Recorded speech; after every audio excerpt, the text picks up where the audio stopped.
నేనెప్పుడూ చూడని కళ్ళు నన్ను దేవుళ్ళ చూస్తున్నాయి. నేనెవర్నే?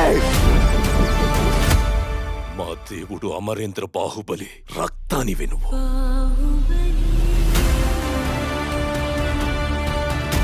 నా ఇద్దరు బిడ్డలకి ఈ సింహాసనంపై సమాన హక్కుంది. పెరిగి పెద్దయ్యాక ఎవరు మహావీరుడవుతారో, ఎవరు దేశ ప్రజల మన్నన పొందుతారో వారే మహారాజు అవుతారు. బాహుబలి నేను చూశాను.